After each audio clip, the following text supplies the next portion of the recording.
ஒருத்தர் தான் செய்யும் தொழிலால் பிரபலம் அடையக்கூடிய அமைப்பு யாருக்கு இருக்கும் அப்படின்னு பார்த்தீங்கன்னா, ஒருத்தருடைய ஜாதகத்தில் இப்போ நீங்களே இருக்கீங்கன்னா உங்களுடைய ஜாதகத்தில் 9ஆம் இடத்து அதிபதி 10ஆம் இடத்து அதிபதியோடு சூரியன் சேர்ந்திருந்தாலும், அல்லது சூரியனின் பார்வை, சூரியனுக்கு 7ஆம் பார்வை மட்டும்தான் இருக்குது, ஒரே ஒரு பார்வை.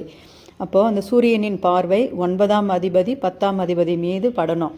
9ஆம் வீட்டில் 10ஆம் அதிபதி அமர்ந்திருந்தாலும் சரி, 10வது வீட்டில் 9ஆம் அதிபதி அமர்ந்திருந்தாலும் சரி, அவர்களோடு சூரியன் சேர்ந்திருந்தாலும் சரி, அவங்களுக்கு தான் செய்யும் தொழிலால் பிரபலம் அடையக்கூடிய அமைப்பு இருக்குன்னு அர்த்தம். அதாவது ஒரு சின்ன பெட்டி கடை வச்சுருந்தா கூட அவங்களுக்கு எல்லாரையும் தெரியும். இது சின்ன தொழிலிருந்து பெரிய தொழில் வரைக்கும், அதாவது பெரிய தொழில்னால் ஒரு ஒரு நல்ல ஒயிட் கலர் ஜாபில் இருக்கிறவங்களுக்காகட்டும், யாருக்காக இருந்தாலும் அதில் 1000 பேர் வேலை செய்கிறாங்கன்னா அதில் இவங்க ஒரு யூனிக்காக தெரிவாங்க, நல்லா ஒரு ஃபேமஸாக ஒரு முதல் இடத்துல இருப்பாங்கன்னு வைங்க. அந்த மாதிரியான ஒரு அமைப்பு தான் இது.